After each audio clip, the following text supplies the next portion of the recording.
El aquaplaning o hidroplaneo. Seguro es uno de esos peligros que más miedo nos da al volante, pero que pocos entienden bien qué es lo que pasa allá abajo, en las ruedas. Es ese instante, ¿saben? Ese momento horrible en que parece que el coche cobra vida propia sobre el asfalto mojado. Bueno, hoy vamos a desglosar qué es, por qué ocurre y, lo más importante, cómo podemos mantener el control. Uf, ¿sienten esa descripción?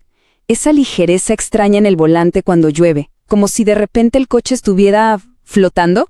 Es tal cual. Y no es que se lo estén imaginando, para nada. Es la primera y más clara señal de que estamos perdiendo el contacto con la carretera. Bueno, pues esa sensación de estar flotando sobre la carretera tiene un nombre, y es el centro de lo que vamos a analizar hoy. Es un fenómeno que es tan fascinante en su física como, la verdad, aterrador en la práctica. Entonces, ¿qué es exactamente? El aquaplaning pasa cuando las llantas, simplemente, ya no pueden sacar el agua lo suficientemente rápido. En lugar de cortar el agua, el coche empieza a deslizarse sobre ella. Se pierde por completo la adherencia. Es como si el auto decidiera ponerse a surfear y créanme, no es nada divertido. Pero a ver, ¿cómo es posible? ¿Cómo un coche que pesa más de 1 tonelada puede literalmente flotar sobre una capa de agua que a veces es finísima? La física detrás de este deslizamiento es sorprendentemente sencilla, pero las consecuencias, esas, son bien complejas. Miren, todo se reduce a 4 pasos. Obviamente empieza con agua en el asfalto.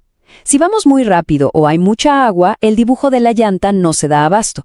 Entonces, la presión del agua que no se puede escapar se acumula justo adelante y crea una especie de cuña, que literalmente levanta la llanta del suelo. Es exactamente el mismo principio que usa un esquiador acuático para deslizarse. Increíble, ¿no? Y ojo, que esto casi nunca pasa por una sola cosa. Es más bien como una combinación peligrosa. La velocidad es el ingrediente principal, claro, pero si le sumamos una capa de agua de apenas medio milímetro, llantas con poco aire o ya muy gastadas, bueno, ahí tenemos la receta perfecta para el desastre.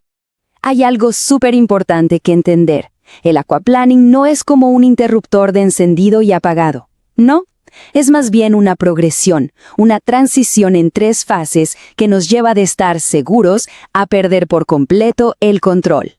Empecemos con lo bueno. La fase 1, la segura. Aquí todo funciona como debe ser. Las ranuras de las llantas actúan como canales, sacan el agua y mantienen el caucho bien pegado al asfalto. Todo en orden. Luego entramos en la fase 2, la de advertencia. Aquí la cosa ya se empieza a poner tensa. El sistema de drenaje de la llanta ya no da abasto.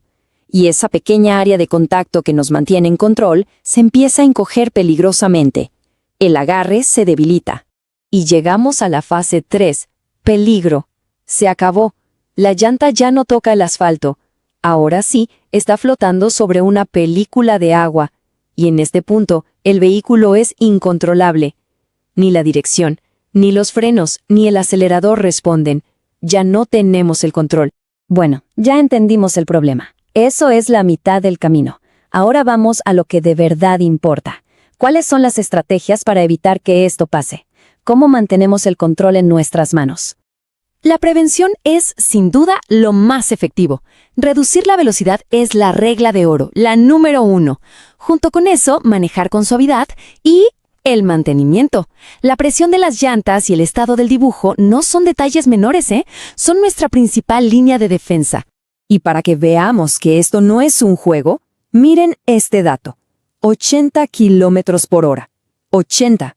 Incluso con llantas nuevas, perfectas, a una velocidad de carretera completamente normal, ya puede empezar el aquaplaning. Así que no es solo un problema de ir a velocidades extremas. De todos los factores, quizás el más crítico y el que más se nos pasa por alto es la presión de las llantas. Un neumático con poco aire se deforma y su habilidad para sacar el agua se desploma. Miren los datos que siguen.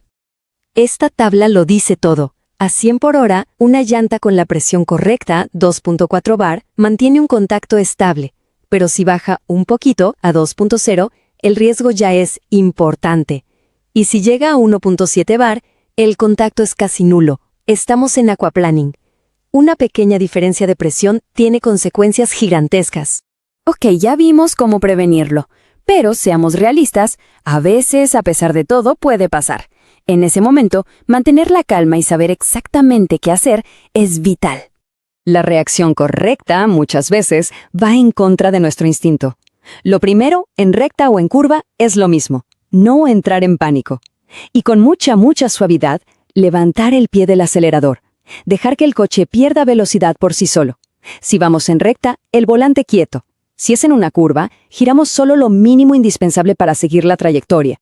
Y aquí viene la regla de oro, la más importante de todas, la que hay que grabarse a fuego. Repito, nunca se debe frenar durante un aquaplaning. ¿Y por qué no? Es física pura. Mientras la llanta está flotando, si pisamos el freno, las ruedas se van a bloquear. En el aire.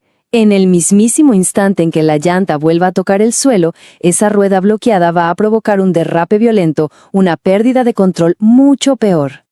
Y con esto cerramos. La prevención, como ven, empieza mucho antes de que caiga la primera gota de lluvia. La pregunta final no es solo si las llantas están listas para la próxima tormenta, sino si quien conduce lo está. Saber cómo reaccionar es crucial, claro, pero asegurarse de no tener que hacerlo, esa es la verdadera victoria en la carretera.